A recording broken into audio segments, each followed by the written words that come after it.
رات کا وقت تھا جب میں اپنے حافظ میں آتے ہی میری دوسری بیوی کے کمرے میں داخل ہو گیا۔ میں کچھ سوچتی ہوئی کمرے میں بیٹھی ہوئی تھی۔ وہ اتنی سوچوں میں گم تھی کہ میرے آنے کی خبر تک اسے نہ ہوئی۔ جیسے ہی میں اس کے پاس جا کر بیٹھا تو وہ مجھے دیکھ کر ایک دم اچھل پڑی۔ وہ مجھے دیکھتے ہی بہت زیادہ ڈر گئی اور اپنے قدم ہٹاتے ہوئے مجھ سے دور ہو گئی اور ایک جگہ سمٹ کر بیٹھ گئی۔ میں بھی اس کو حیران ہو کر دیکھتا رہ گیا۔ تو میں نے اس سے پوچھا، کیا بات ہے، اتنی ڈری ہوئی کیوں ہو؟ یہ سننا تھا کہ تبھی مجھ سے اور زیادہ پیچھے ہٹ گئی۔ اس کے چہرے کی تاثرات ایسے تھے کہ پھر وہ ایسے رو پڑے گی۔ یہ میری نئی بیوی تھی اور اس کے ایسے تاثیر دیکھ کر میں بھی حیران اور پریشان ہو گیا۔ وہ شادی کے بعد سے تو بہت ہی زیادہ خوش رہتی تھی۔ اگر مجھے آفس سے آنے میں دیر ہو جاتی تو وہ مجھے کال کرتی یا میسج کر کے پوچھتی، اور جب میں گھر آتا تو وہ بہت ہی خوش ہو جاتی اور اچھے سے مسکرا کر میرا استقبال کرتی۔ میری پہلی بیوی کو بھی دوسری بیوی سے کوئی شکوہ شکایت نہیں تھی، اور آج اس کا ایسا رویہ دیکھ کر میں پریشان ہو گیا۔ اور پھر ایک تو میں معمول سے زیادہ لیٹ ہو گیا، اور دوسرا میں گھر میں یہی سوچ کر داخل ہوا تھا کہ میری دونوں بیویاں بڑی شدت سے بہت منتج ہوگی، مگر یہ میرا وہم تھا۔ میرے گھر آنے سے ان کو کوئی سروکار نہیں تھا۔ ایک بیوی تو کچن میں مصروف تھی اور دوسری بیوی نہ جانے مجھے کیوں اتنا دیکھ کر ڈر رہی تھی۔ میری دوسری والی بیوی کا نام کلثوم تھا۔ میں نے پوچھا، کلثوم کیا ہوا؟ تمہیں کیوں مجھے دیکھ کر اتنا ڈر رہی ہو؟ سب خیر تو ہے نہ؟ یہ پوچھتے ہی میں اس کے قریب ہو گیا اور اسے ہاتھ لگاتے ہی ایسے چلائی جیسے اس کے سامنے کوئی سانپ آ گیا، اور وہ ایسے ہی بری طرح سے چیختی جا رہی تھی۔ میں حیران اور پریشان ہو گیا۔ میں نے اسے بازوؤں سے پکڑتے ہوئے جھنجھر ڈالا تھا اور زور سے چلا کر پوچھا، کلثوم کیا ہوا ہے؟ تم کیوں اتنا ڈر رہی ہو؟ کسی نے کچھ کہا ہے تم سے؟ میرے دماغ میں ایک ہی بات آئی، میری پہلی بیوی اس کو اکیلا پا کر کچھ دھمکی دے گئی ہوگی۔ میری پہلی بیوی نے ہی تو میری شادی کرائی تھی، تو وہ کلثوم سے بہت پیار کرتی تھی، کبھی اسے سوتن کی نظر سے نہیں دیکھا اور اسے نرمی سے بھی پیش آتی تھی۔ وہ بالکل بھی اپنی سوتن سے نہیں جلتی تھی، لیکن کلثوم تو بہت ہی زیادہ رو رہی تھی، اور تبھی میری پہلی بیوی بھی کمرے میں داخل ہو گئی۔ یہ سب کیا دیکھ کر پریشان ہو گئی۔ اس کے چہرے پر بھی حیرانی چھائی ہوئی تھی۔ پھر وہ مجھے پریشانی سے پوچھنے لگی، کیا ہوا ہے؟ کیوں اتنا رو رہی ہے؟ کچھ کہا ہے کیا آپ نے؟ مجھے خود ہی اس کے بارے میں پتہ نہیں تھا، اور میری پہلی بیوی مجھ سے ہی پوچھ رہی تھی، میری طرف شک بھری نظروں سے دیکھ رہی تھی۔ اب مجھے سمجھ آیا کہ میری پہلی بیوی عائشہ بھی کلثوم کو کچھ نہیں کہا تو پھر کیوں رو رہی تھی؟ خوف زدہ تھی۔ اس کا مطلب کسی اور نے اسے کچھ کہا ہے، مگر تیسرا کون ہو سکتا ہے؟ پھر میں نے اپنی بیوی سے پوچھا کہ آج گھر میں کچھ ہوا ہے؟ کیا ہوا ہے؟ اس نے نفی میں سر ہلایا۔ پھر وہ کلثوم کے پاس بیٹھ گئی اور اس سے پچکا کر کہنے لگی، کیا بات ہے؟ کیوں تم رو رہی ہو؟ سب خیریت تو ہے نا؟ اور کلثوم اس کے گلے سے لگ کر پھوٹ پھوٹ کر رو پڑی، جیسے نہ جانے اس پر میں نے کتنے ظلم کے ستم ڈھا دیے ہیں۔ یہ دیکھ کر مجھے غصہ آ گیا، مگر کلثوم جس طرح سے رو رہی تھی ایسے دیکھ کر میرا دل سہہ جا رہا تھا۔ میری بیوی نے مجھے اشارے سے کمرے سے باہر جانے کا بولا۔ میں پھر بنا کچھ کہے کمرے سے باہر نکل گیا۔ سمجھ نہیں آ رہا تھا کہ اچانک اس کو کیا ہو گیا ہے۔ اور پھر تھوڑی دیر کے بعد میری پہلی بیوی کمرے سے باہر نکلی، مجھے دیکھ کر کہنے لگی کہ اپنی بیوی سے پیار سے بات کرنا، اس پر غصہ بالکل بھی نہیں ہونا۔ پھر جب میں کمرے میں آیا تو میری بیوی بالکل نارمل انداز میں مجھ سے بات کر رہی تھی۔ اب اس نے ہلکا ہلکا میک اپ بھی کر لیا تھا۔ میں اس کا پلیٹی پر حیران اور پریشان ہو رہا تھا، نہ جانے کیا مسئلہ تھا۔ وہ اب پہلے سے بہتر لگ رہی تھی۔ تبھی میں اس کے پاس جا کر بیٹھ گیا، پھر ادھر ادھر کی باتیں کر کے اس کا دھیان بٹانے لگا۔ میں سمجھ رہا تھا کہ شاید اپنے گھر والوں سے وہ کافی ٹائم سے نہیں ملی، اس لیے اداس ہو رہی ہے۔ میں نے سوچ لیا کہ میں کل ہی اس کے گھر والوں سے ملوانے کے لیے لے جاؤں گا۔ رات کو کھانا کھانے کے بعد جیسے ہی میں دروازہ بند کرنے کے لیے اٹھا تو میری بیوی کمرے میں دودھ کا گلاس لے کر داخل ہوئی۔ پھر اس نے ایک ایسی بات کہی کہ میں حیران پریشان رہ گیا۔ وہ مجھ سے کہنے لگی کہ آج میں آپ لوگوں کے ساتھ اس کمرے میں سن کر میں ہکا بکا رہ گیا۔ مجھے اندازہ تھا کہ میری دوسری بیوی کو یہ بات سخت ناگوار گزرے گی اور اسے یہ بات سن کر غصہ آئے گا، مگر اس کے بجائے اس کے وہ میری پہلی بیوی کی بات پر غصہ کرتی وہ کہنے لگی، ٹھیک ہے آج آپ اسی کمرے میں سو جائیں۔ میں دونوں کو حیران پریشان سا دیکھتا رہ گیا۔ تم کیا کر رہی ہو عائشہ، کیسی باتیں کر رہی ہو؟ عائشہ کہنے لگی کہ اس میں حیران ہونے والی کون سی بات ہے؟ جس طرح سے یہ آپ کی بیوی ہے اسی طرح سے میں بھی آپ کی بیوی ہوں، اور اگر ہم اکٹھا ایک کمرے میں سو جائیں گے تو اس میں کیا خراب بات ہے؟ پھر یہ سوچ کر کہنے لگا کہ ٹھیک ہے، تم دونوں یہیں پر سو جاؤ، میں دوسرے کمرے میں چلا جاتا ہوں۔ تبھی وہ دونوں جلدی سے بولی، ارے نہیں، آپ بھی اسی کمرے میں رکیں گے، ہم تینوں اکٹھا سوئیں گے۔ مجھے ان دونوں کی کوئی بات سمجھ میں نہیں آ رہی تھی۔ تب بھی عائشہ کہنے لگی کہ آپ دونوں بے شک بیڈ پر سو جائیں، میں صوفے پر سو جاؤں گی۔ آج کلثوم کی طبیعت خراب ہے، اسے ڈر لگ رہا ہے، اس لیے میں نے سوچا کہ میں یہاں ہونے سے اسے سہارا دوں گی، اس لیے میں آج یہیں پر سو رہی ہوں۔ میرے پاس تو کچھ کہنے کو نہ بچا، پھر میں صوفے پر آ کر لیٹ گیا اور وہ دونوں بیڈ پر سو گئی۔ میری پہلی بیوی پچھلے کافی دنوں سے عجیب و غریب حرکتیں کر رہی تھی۔ اس نے زبردستی میری شادی کروائی اور ہر روز مجھے میری بیوی کے ساتھ وقت گزارنے پر مجبور بھی کرتی تھی، اور آج اس کا خود بھی میرے کمرے میں چلے آنا، یہ سب باتیں مجھے حیران پریشان کر رہی تھی۔ اوپر سے میں دوسری بیوی کا آج رویہ دیکھ کر بدحواس ہو گیا، کوئی بات میرے پلے نہیں پڑ رہی تھی۔ اس کی حرکتیں دیکھ کر مجھے لگ رہا تھا وہ کچھ چھپا رہی تھی۔ میں نے تمام سوچوں کو خود سے دور جھٹکا، پھر سونے کے لیے لیٹ گیا۔ صوفے پر لیٹے ہوئے میں بہت آرام ہو رہا تھا، مجھے بالکل نیند نہیں آ رہی تھی۔ میری دونوں بیویاں نہ جانے سرگوشی میں کیا باتیں کر رہی تھیں، مجھے ان کی باتیں سمجھ نہیں آ رہی تھی۔ میں غور سے ان دونوں کے چہرے پڑھنے کی کوشش کر رہا تھا، آخر ان کے بیچ کیا کھچڑی پک رہی ہے، مگر نیند مجھ پر حاوی ہو رہی تھی، میری آنکھیں بند ہوتی جا رہی تھی۔ میں پھر سونے کی کوشش کرنے لگا اور میں سو گیا۔ آدھی رات کے قریب جب میری آنکھ کھلی تو میں اپنی دونوں بیویوں کی سرگوشی سن کر چونک گیا۔ عائشہ کہہ رہی تھی، یقیناً یہ سو گئے ہیں، اب ہمیں اپنا کام کر لینا چاہیے۔ میں اس کی بات سن کر ہکا بکا رہ گیا، یہ کون سا کام کرنے کی بات کر رہے تھے؟ تبھی عائشہ کلثوم کو کہنے لگی، تم یہیں پر رکو، میں ابھی وہ چیز لے کر آتی ہوں۔ عائشہ کمرے سے باہر چلی گئی اور میں بھی سوتے کا ناٹک کرنے لگا۔ میں دیکھنا چاہ رہا تھا کہ یہ دونوں آخر کیا کر رہی ہیں۔ آج گھر کا ماحول مجھے بہت ہی زیادہ اسرار معلوم ہو رہا تھا۔ تھوڑی ہی دیر کے بعد میری پہلی بیوی کمرے میں واپس آ گئی اور اب اس کے ہاتھ میں ایک عجیب سی چیز تھی۔ کمروں میں زیرو نائٹ کی روشنی آنی تھی جس میں سارا منظر صاف نظر آ رہا تھا۔ میری پہلی بیوی کلثوم کو کہنے لگی کہ تمہیں بالکل بھی ڈرنے کی کوئی ضرورت نہیں ہے، جیسا جیسا میں کہوں گی ویسا تم کرو گی۔ اس کی یہ بات سن کر میں چوکنا ہو گیا۔ تمام سنے ہوئے واقعے اور بات میرے ذہن میں گھوم گئی تھی، جس میں بیوی نے اپنے شوہر کا قتل کر دیا، پھر اپنے آشنا کے ساتھ بھاگ گئی۔ یہ سب سوچ کر میں پریشان ہو رہا تھا کہ کہیں میری دونوں بیویاں بھی میرے ساتھ کچھ غلط کرنے کے بارے میں تو نہیں سوچ رہی۔ یہ سوچ کر تو میں ڈر ہی گیا۔ تبھی میری پہلی بیوی میرے پاس آئی اور اچانک سے اس دن جب میں صبح اٹھا تو عائشہ کمرے میں نہیں تھی۔ شادی کو 1 سال کا عرصہ گزر گیا تھا اور آج بھی میں اس سے شروع دن کی طرح محبت کرتا تھا۔ میں کچن میں آ گیا، وہ ناشتہ بنا رہی تھی، میں نے اسے اپنی بازوؤں میں بھر لیا تو وہ چیخ پڑی۔ میں حیران پریشان ہو گیا، میری نظر اس کی گردن پر پڑی، اس کی گردن پر خراش کے نشان تھے۔ یہ دیکھ کر چونک گیا، عائشہ تمہاری گردن پر یہ کیسے نشان ہیں؟ اس نے فوراً سے دوپٹے سے اپنی گردن کو ڈھک دیا اور کہنے لگی، پتہ نہیں، سوتے ہوئے شاید میرے اپنے ناخن مجھے لگ گئے ہوں گے۔ میں حیران پریشان سا دیکھ رہا تھا، تم اس پر کوئی دوائی لگاتی ہو؟ کافی گہرے زخم ہیں۔ یہ تو اس نے لاپرواہی سے کہا، ٹھیک ہے لگا لوں گی۔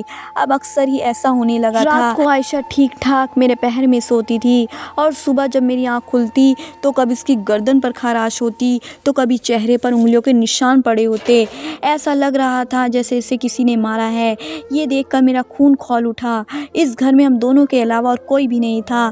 اب میں سچ مچ میں پریشان ہو گیا تھا، نہ جانے کیا مسئلہ ہے۔ اس دن جب میں صبح اٹھا تو میری بیوی بے عزت پڑی ہوئی تھی۔ میں نیند سے جگانے کی کوشش کر رہا تھا مگر اسے ہوش نہیں آ رہا تھا۔ تبھی میں اسے اٹھا کر ہاسپٹل لے گیا۔ ڈاکٹر کہنے لگے کہ کسی صدمے کی وجہ سے بے ہوش ہو گئی ہیں، اب کوشش کیا کریں کہ انہیں خوش رکھیں، ورنہ بعض اوقات ایسے صدمہ انسان کی جان بھی لے سکتا ہے۔ ڈاکٹر کی بات سن کر میں ہکا بکا رہ گیا۔ بھلا میری بیوی کو کیا صدمہ تھا؟ کچھ ٹائم پہلے تو ہم دونوں کی محبت کی شادی ہوئی تھی، ہم دونوں ایک دوسرے کے بغیر رہ بھی نہیں سکتے تھے۔ میری بیوی کی دنیا میں کوئی نہیں تھا، اس کے ماں باپ بچپن میں ہی مر گئے تھے، اسے اس کی خالہ نے پالا والا تھا۔ میرے ساتھ شادی کے 2 مہینے کے بعد اس کی خالہ کا بھی انتقال ہو گیا تھا۔ اب ہم دونوں ایک دوسرے کے علاوہ دنیا میں کوئی بھی نہیں تھا، اور اب اچانک سے میری بیوی کے یہ حالات میری سمجھ سے باہر تھے۔ کچھ دنوں کے بعد میری بیوی نے یہ عجیب بات کہی جسے سن کر میں حیران پریشان رہ گیا۔ وہ مجھے دوسری شادی کرنے پر زور دینے لگی۔ مجھے سمجھ نہیں آ رہی تھی کہ وہ ایسی باتیں کیوں کر رہی ہے۔ پہلے میں اس کی بات کو ہنسی میں ٹال دیتا تھا، مگر اب جب اس نے زور دیا، دل جمی سے اس بات پر اصرار کرنا شروع کیا، تو آخر میں اس سے پوچھ بیٹھا، عائشہ یہ کیا بات ہے؟ کیا تمہیں مجھ سے خفا ہو؟ میری کوئی تمہیں بری بات لگی ہے؟ آخر تم ایسا کیوں کہہ رہی ہو؟ وہ نظریں چراتی ہوئی کہنے لگی کہ میں بس آپ کو خوش دیکھنا چاہتی ہوں۔ میں نے مسکراتے ہوئے اس کا ہاتھ اپنے ہاتھوں میں تھام لیا اور کہنے لگا کہ میں بہت خوش ہوں۔ تمہاری جیسی بیوی تو خوش نصیب انسان کو ملتی ہے۔ تم کیا جانو تم میرے لیے کس بہار کا مندر ہو۔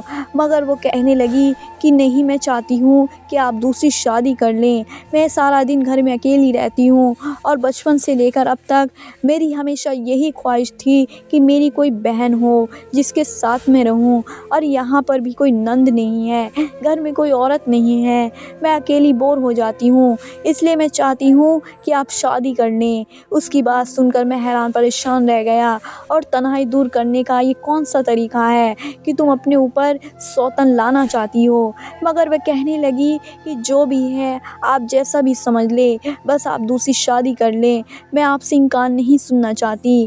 میں اپنا سر پکڑ کر بیٹھ گیا۔ عائشہ تم کہیں پاگل تو نہیں ہو گئی ہو؟ تم کیسی باتیں کر رہی ہو؟ میں کیوں دوسری شادی کروں جبکہ میں تمہیں پسند کرتا ہوں، تمہارے ساتھ بہت خوش ہوں، اور اگر تمہیں تنہائی ستاتی ہے تو اللہ سے دعا کرو، اللہ تعالیٰ جلدی ہی ہمیں اولاد کی نعمت سے بھی نواز دے گا، اس طرح تمہاری تنہائی بھی دور ہو جائے گی۔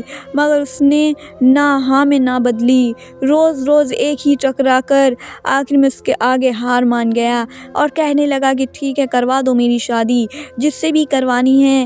اور وہ تو جیسے تیار بیٹھی تھی، اس نے رشتہ کروانے والی عورت کو میری دوسری شادی کا کہہ دیا۔ وہ عورت بھی حیران پریشان رہ گئی۔ بی بی جی، آپ پاگل تو نہیں ہو گئی ہو؟ آپ اپنے ہی پاؤں پہ کلہاڑی مار رہی ہو؟ کون سی ایسی عورت ہوگی دنیا میں جو خود اپنے شوہر کی دوسری شادی کروائے گی، وہ بھی اپنی شادی کے محض 1 سال کے بعد؟ مگر میری بیوی نے کسی کی بھی نہ سنی، اس نے میری دوسری شادی کروا کر ہی دم لیا۔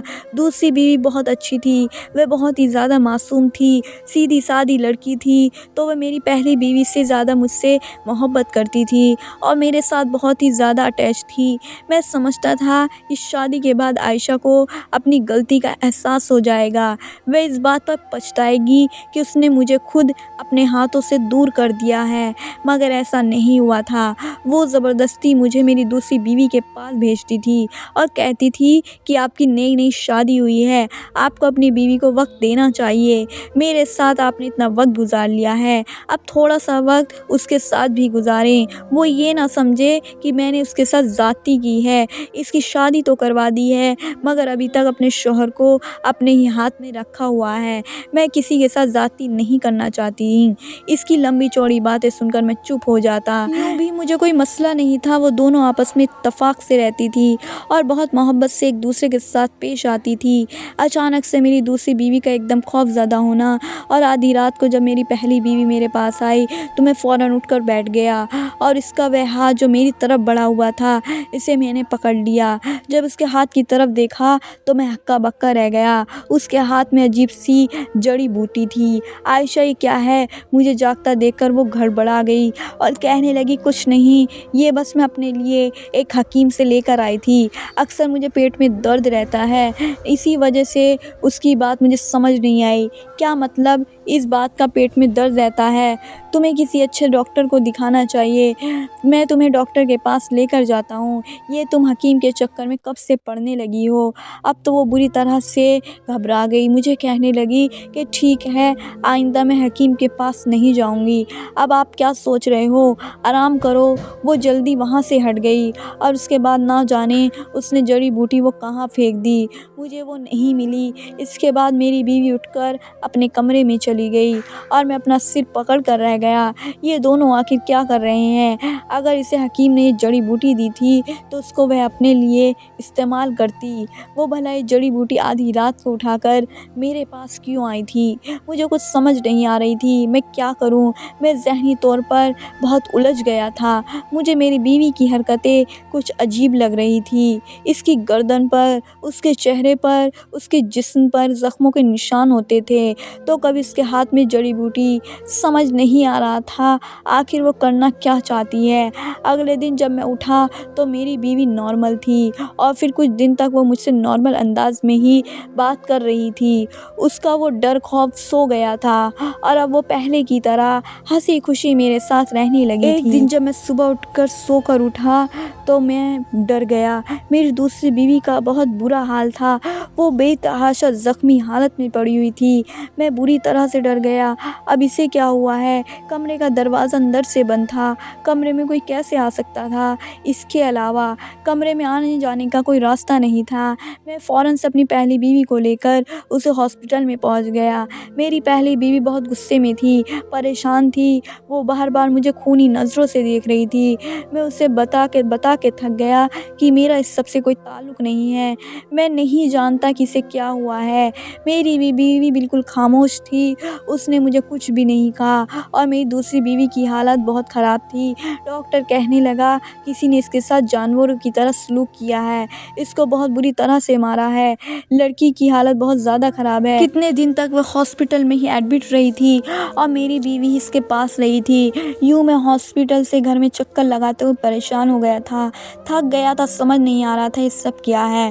اس دن جب شام کو آفس میں جب میں گھر آیا تو میری پہلی بیوی گھر میں موجود تھی، جبکہ دوسری بیوی کے بارے میں اس نے بتایا کہ وہ اپنی ماں باپ کے گھر میں گئی ہے، اب وہیں پر کچھ دن رہے گی۔